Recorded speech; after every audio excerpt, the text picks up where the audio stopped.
Hey, hello! This is Professor Game, where we interview successful practitioners of games, gamification, and game thinking who bring us the best of their experiences to get ideas, insights, and inspiration to help us in the process of getting students to learn what we teach.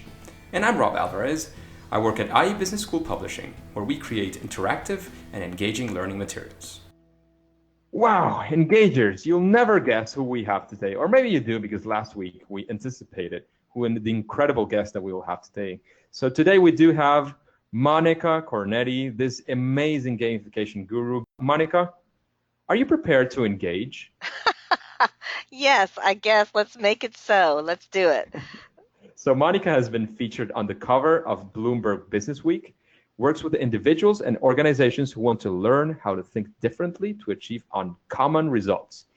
A gamification speaker and designer, Monica was rated number one among the Gamification Gurus Power 100 by Rise in 2015 and 16. And in 2016, she was also recognized as a top 3 finalist in the Gamification Guru Award of the Year by the World Gamification Congress in Barcelona, Spain. Monica is also the founder and CEO of the Sententia Gamification Consortium and the author of the book Totally Awesome Training Activity Guide. Put gamification to work for you. Monica is hired for her skill as a gamification speaker and is considered at the top of her field in gamification design for corporate learning. And she's certainly an amazing designer in gamification. So Monica, let's dive right in. Is there anything I missed in that introduction? Anything we should know about you?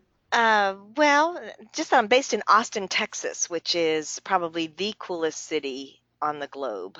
But that might be up for debate by some others on who are listening that feel the same way about where they live. So, Yeah. yeah, that's probably it. That's good.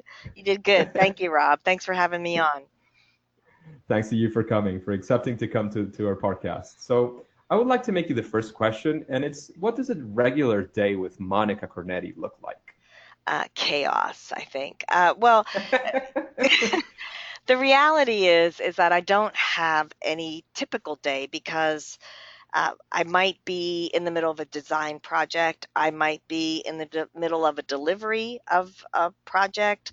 I could be in the office, but the reality is I lead what I like to think is what's a small but mighty global gamification strategy company organization, and we have designers across the globe, and we work in certifying people in how to apply our process. So every day looks different, but I'm always focused on strategy and direction and what are we doing now that's working and what's not? What might we do different? I like to evaluate, what's working, what's not working, but pretty much my attention lies in finding ways to take things that are not fun and making them fun. So even in my personal life, I do a lot of, I call it lying to myself, like, um, you know, something I don't like, I turn it into a little game. Like you only have to do this for 2 more minutes. If you don't want to do it after 2 minutes, you don't have to. And then after 2 minutes, well, that wasn't so bad. You want to go another 2 minutes? You can if you want to, but you don't have to. I mean, so a lot of what I implement into design, I do in my regular life too. So, um, I don't know if that really answered your question, but I don't have a regular day. It's different That's every single fantastic. day of the week. Every single day it's different. Yeah. What that tells our audience is that definitely you are the go-to person if we want to know anything about gamification and learning, and that's definitely the case. Oh, thank you. So I know that right now you're probably at the top. You can climb even further as usual because we can always improve ourselves. But I want you to tell us a different story right now. I would like to know the story of what you've seen is the worst application of gamification that you've somehow participated in. It could be in your own design. Hopefully, it would be a very personal story, or not. It could be something that you participated collaterally and saw what were the flaws, or what were the problems of that. What can you tell us about that, Monica? Yeah, there's a couple that come to mind.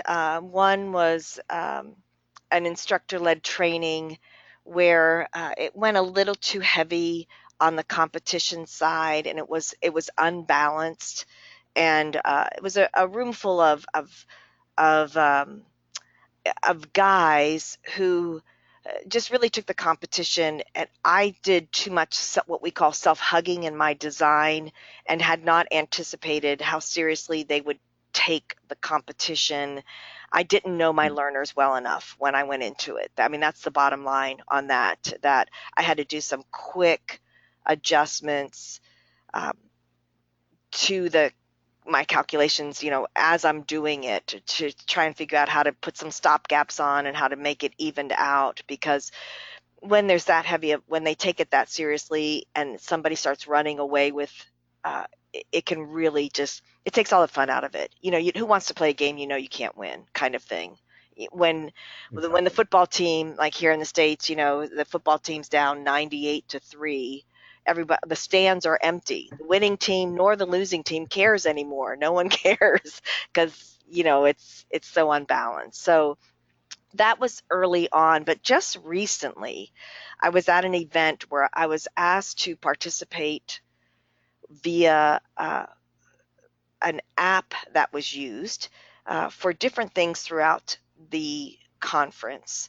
But part of it was engagement of the audience.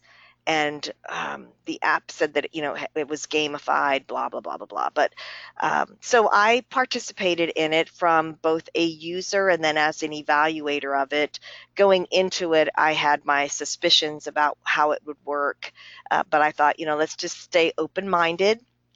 This is an evaluative process, so let's not do prejudgments. Let's just see how it really works out. But what Mhm. happened was what I expected would happen, which is what's wrong with most event apps. Have you been to an event, Rob, where they use some kind of event app to engage Yeah. yeah. Yeah. And what typically goes wrong is that we're rewarding the wrong behaviors. Exactly. And there's too much emphasis put on bad behavior, which is, just liking somebody's post or sharing somebody's post. And somebody's post was, "I'm here," and so you like, you know, it's not worthy of anything. It's not worthy of an additional recognition of any kind, and certainly not for somebody liking it and somebody not for sharing it. And especially in, uh, I like to think when we do rewards, I like to make them what I call inconsequential. I'd much rather have people competing over a dollar store trophy, a trophy that costs pennies, rather than um, uh, an iPad, something a Yeah. new. Because once we start competing over something that could be worth some real dollars, then the whole structure changes again. And Yeah. that's And exactly what happened here. Yeah, go ahead. we Sorry. listened to one of the talks in Gamification Europe recently, and they were talking about the relative value of rewards. If it's a personal event, even people can come from different parts of the world. The relative value of an iPad, even for some people, is not that valuable. But if you take it, for example, to somebody living in a country that's in pretty large amounts of poverty, maybe they can make out three, four, five, or six salaries out of a single iPad. So the Hmm. reward is worth something different for that person, and that person's going to do some things that you probably don't want him to do. He's going to try to trick the game, and if you don't have the right rules in place, and if it's all about getting that iPad, then they're going to do the wrong things, and they're not going to do what you're expecting them to. Yeah, and that's what's, when we think about, well, gamification's been around forever. We've been doing sales competitions with leaderboards forever. What's so new about gamification? Well, yes, this is true. And what's when you look at what's been wrong with those sales competitions and those leaderboards forever, is that the same people get rewarded every year. The same three people are at the top every year. And the biggest problem for a company is that there's nothing that they're doing to encourage those three salespeople to reproduce themselves in the others.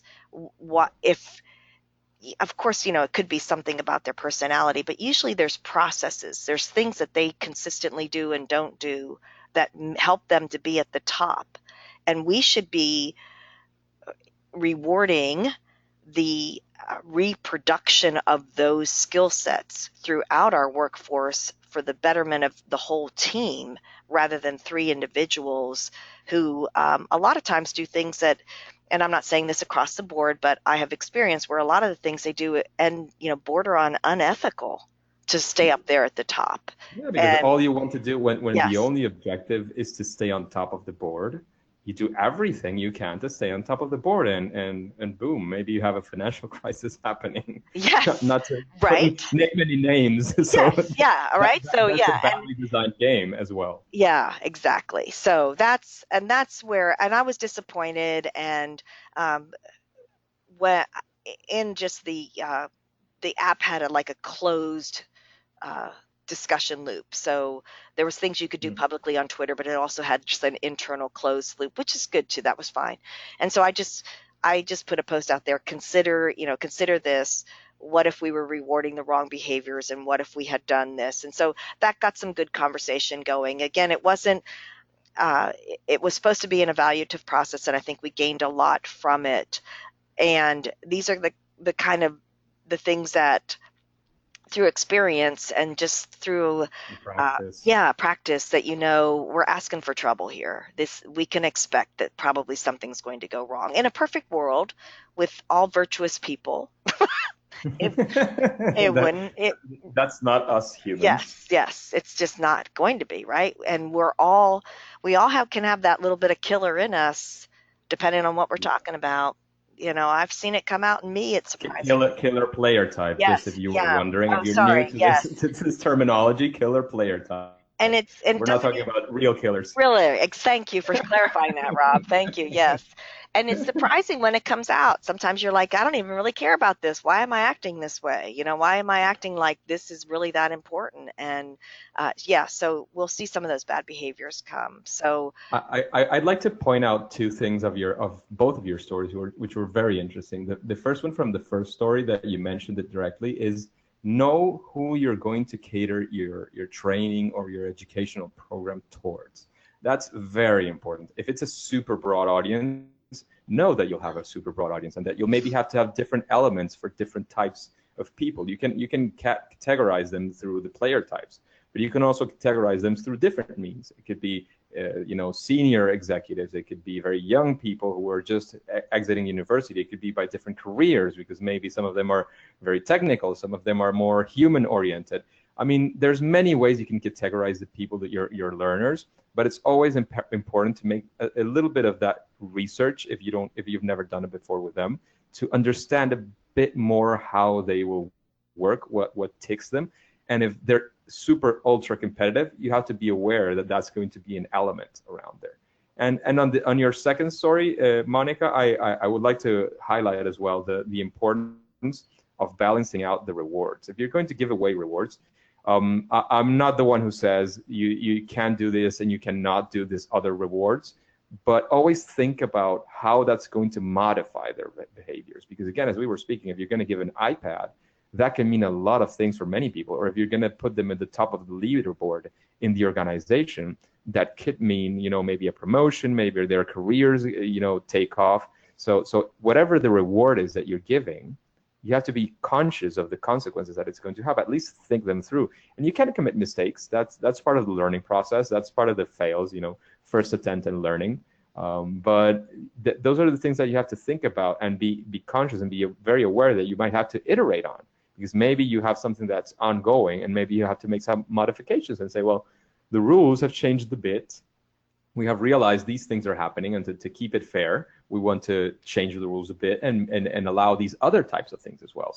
So always keep that in mind. That's my message for the engagers.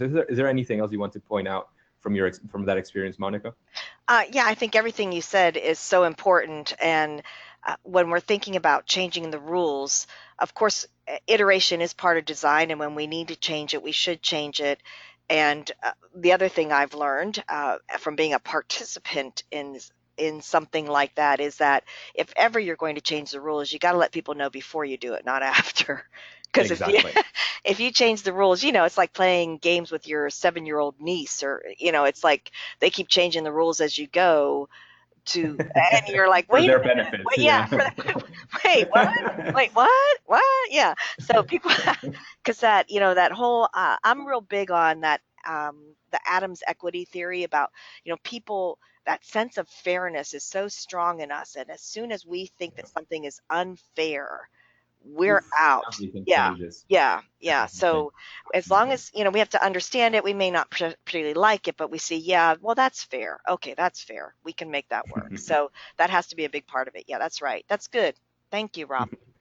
Fantastic. Thanks to you. Great stories. Now I want to shift quite a bit, Okay. and I would like to ask you, what is the biggest challenge that you faced and solved using gamification, especially in the learning arena? So take us there. Take us to that story. I think it's really like how I even got started. I honestly kind of tripped and fell into the whole training arena. I was an administrator at a large not-for-profit, had implemented our whole strategic planning system, written it, implemented it for 10 years. And when I resigned from that position, I got invited to speak at an event on developing strategic plans. And so that was the topic. And I was like, well, of course I can do this. No, yeah, right. Okay. So I went, I was really excited. And unfortunately, like about 20 minutes into that presentation, I realized that the audience really wasn't listening that much anymore. Ouch. And yeah, my first thought was, what's wrong with these people? Right. So what's wrong with these people? Because I had my, the 5 things to avoid in strategic planning, the 7-step, the readiness checklist. Is your team ready for strategic planning? The 12-step implementation process. I mean, I had all this. I was the SME, but I was disconnecting. And I think really like the real ouch on that one, Rob, was the guy. There was one guy in the very back of the room at the back row. He was like leaning back in his chair, looking up at the ceiling. And I could see he had his finger up and he was counting the ceiling tiles. And when I saw that, I thought, oh my God, he's calculating the square footage of this room. And that's more interesting than what I'm talking about. And how can that be? How can that possibly be? And so when I was driving home from that event, like I was kind of like crushed, I was relieved, but I thought, I had fun. Unfortunately, I think I was the only one in the room that had fun because I had never really done anything like that before. I'd never been that front of the room person. As the administrator, my goal was that you never had to get to me. If you got to me, something was way wrong. So that front of the room, and I enjoyed it. But I stopped at our bookstore. We had a little local bookstore on my way home that afternoon, and I went in. I bought a book by a guy named Mel Silberman. It was about designing interactive learning experiences. This is brand new territory for me. I am just fascinated by every single thing that I read in that book. But the real key was at the exact same time that was happening. I have 3 boys and they were teens at the time, and they would spend hours in our rec room playing games with their friends. I mean, hours. And a lot of you know what I'm talking about. And you I had still do. you still do. And you have moms or spouses or somebody like me who would say, "Come on, you've been down here for hours. We got." And they, I couldn't get them to study for a Spanish test for 20 minutes, but they could play games for 5 hours. And I'd say, come on, you guys got to go home. You're to their friends. And so, but what I just started like, well, what is it? How can this be so fascinating for them? And so I would just observe and I would listen and I would watch. And I just thought, what can I pull from what I'm seeing here and start moving into my training. And so I had moved into, and I was designing training for clients by this time that both I was delivering to much greater success than the original one, and that they were delivering kind of out of the box programs. But I was weaving this game thinking into it, and I had no idea that it was actually like a thing that other people were doing. I was on a call with a client in 2012, and I had worked with her in the past, and she said to me, these were her words. She said, I want you to design a creative thinking program for our managers. I know you do that gamification thing, and I think that's the direction we should go. So this is 2012. And I'm replying to her. I said, "Oh, Susan, I think that's a great idea. The creative thinking, it's a great way to go, blah, blah, blah, blah, blah. So let me put some ideas together and I'll get back with you. I'll call you tomorrow." But as I'm saying those words to her, I am sitting at my computer screen Googling gamification. I'm like, gamify what? I had no idea what she was talking about. I had not heard the term. I didn't know, it was on Google. It was a Google trend for 2 years already. People had been delivering sessions at South by Southwest for 2 years already on it. And I didn't even know what it was. And as I'm looking at it, I thought, oh my gosh, this is what I do. And there's a whole community that does it. So it went from that to me getting to know the community, to me forming this global organization that trains in this. We have a trademarked and proven process on adding gamification into learning programs. So if you think about, to me, that's like my biggest challenge was I thought this would be a fun thing to do, to get into, to deliver on content that I was a subject matter expert. Quite honestly, I was really, really bad at it. And I I learned through observation and trial and error and doing and failing and picking myself up and trying it again, of really how to effectively apply gamification in the learning field so that it can make learning engaging and fun, and it gives people hooks to remember it, that they can retrieve it later, that they can actually apply it in real life, that it'll move the levers to impact bottom line of an organization. Everything that people generally think training is not, gamification can make it so that it really does impact an organization in a Yeah. positive way. Yeah. Yeah, absolutely. I can completely relate to your story, Monica.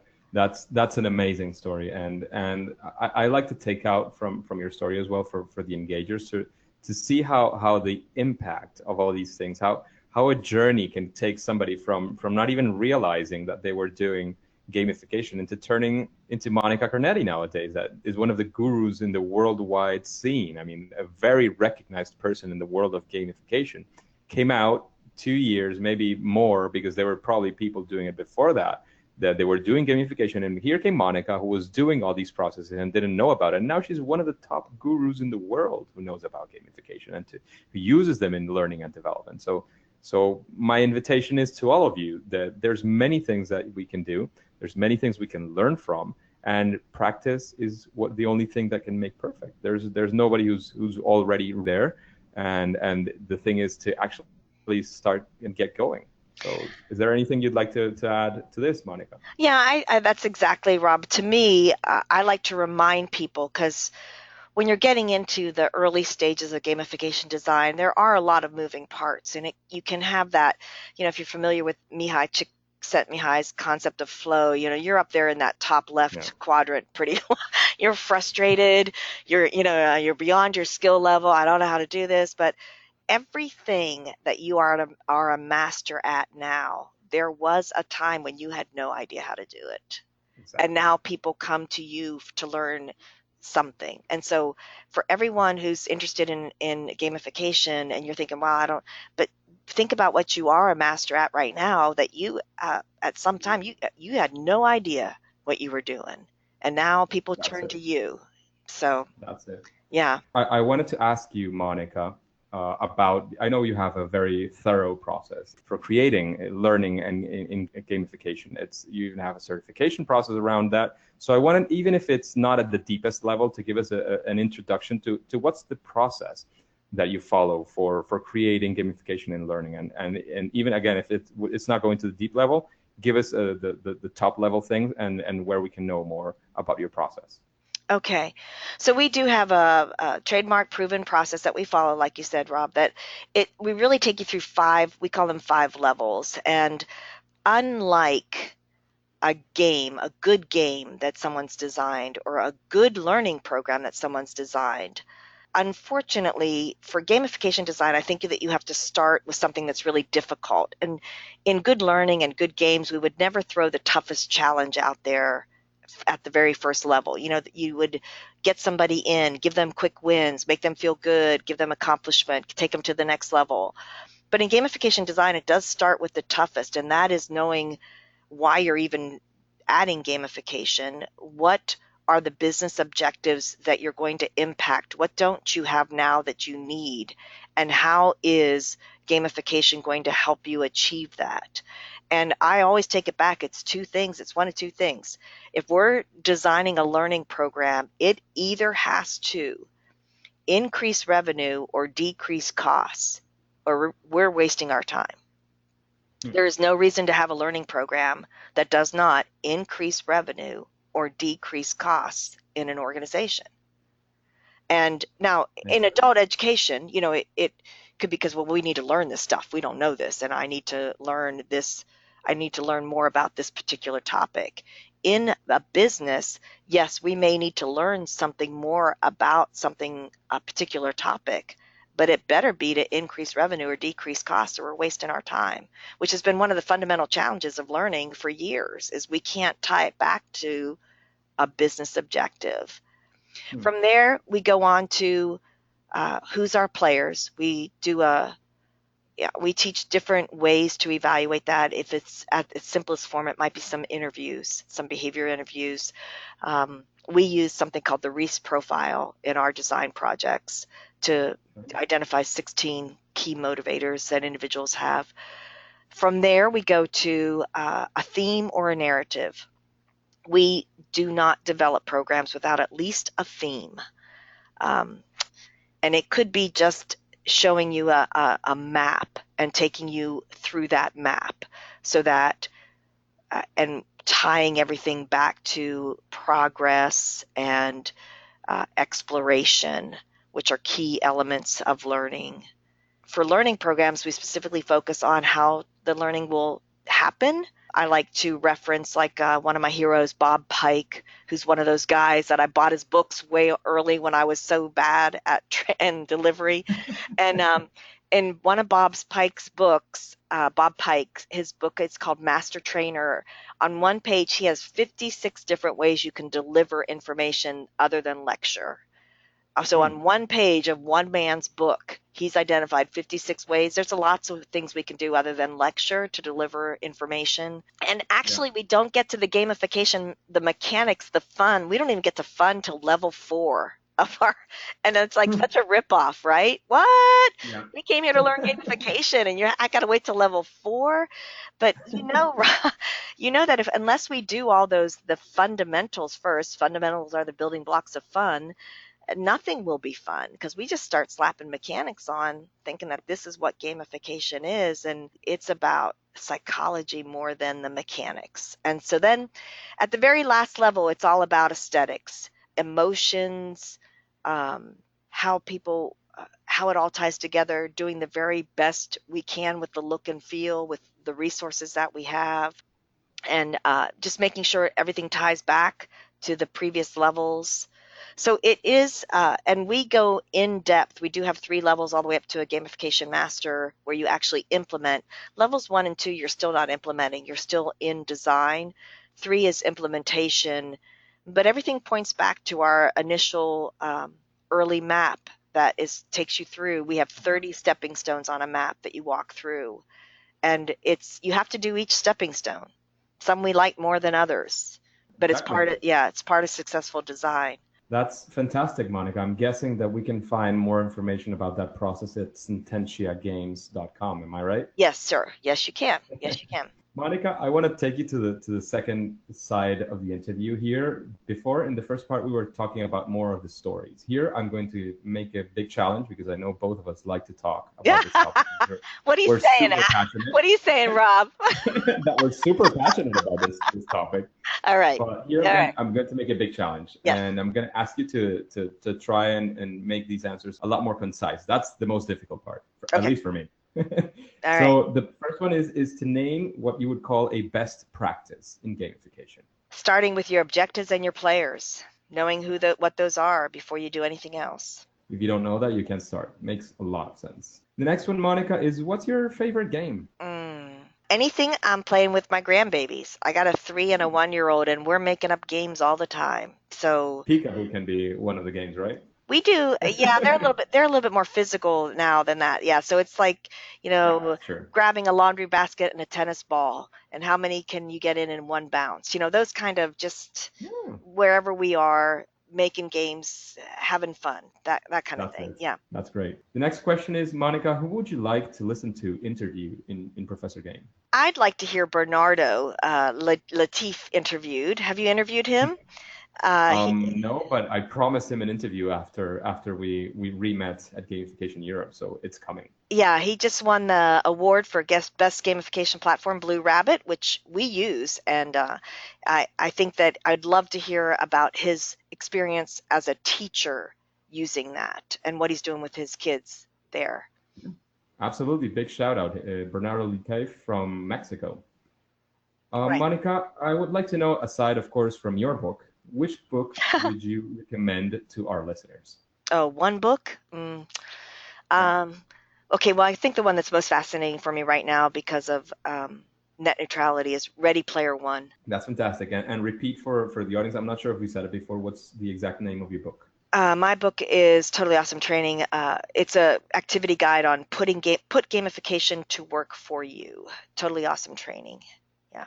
So there you go, two awesome books that you can read. The next question is, Monica, is very unconventional, and I would like to know, what is your superpower in gamification? I guess it's my psychology background, just understanding that people don't do what you think they'll always do, and understanding that that's such a huge part of successful gamification is we call it like behavioral economics or psychology, but just that motivating people and That's understanding what fantastic. yeah. That's super, super useful. I always remember that it's not just about making something fun, it's about what's the behaviors you want to motivate. And that comes, as Monica says, from psychology and behavioral economics. Monica, we're reaching the end of our interview today. It's been a blast for us. And I would like to ask from you to give us a final piece of advice for the engagers who have never, who probably never used the gamification before. What would you tell them? Where would you ask them to start? Well, first off, start for one thing. Don't let paralysis analysis or whatever analysis paralysis keep you from starting. I think the most important thing is to start small and understand that iteration is part of design. It's okay if it didn't work. What didn't work, and fix it. Try it again. It will work. You just have to get started. Don't let fear keep you from starting it. That's a fantastic advice, because if we don't get started, we'll never finish. Isn't that Right. right? And it won't be perfect. I can tell you right now. Don't expect it to be because it won't be. And it's okay that it's not. You'll learn. We'll get it. We'll get there.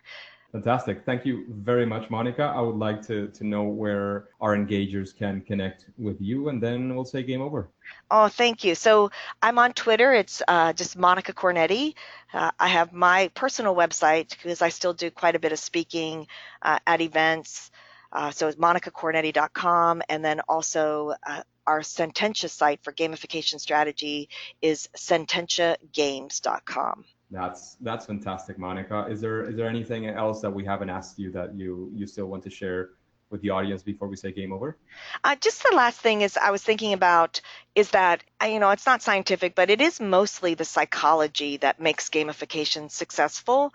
And so always as we're designing, when we talk about knowing our players, there is a syndrome that happens, what we call self-hugging, that we design for ourselves instead of for our users. And that's why it's so important to know who our players or our users are, because we think it's fun does not mean our players will think it's fun.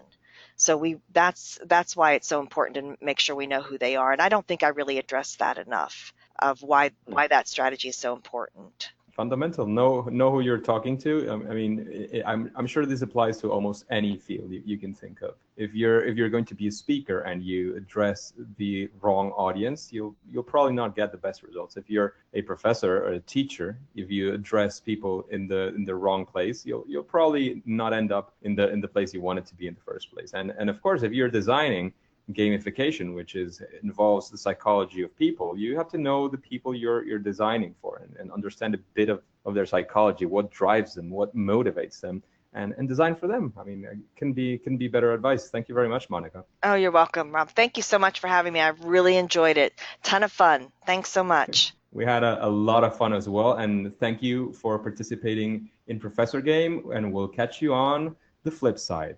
Game over.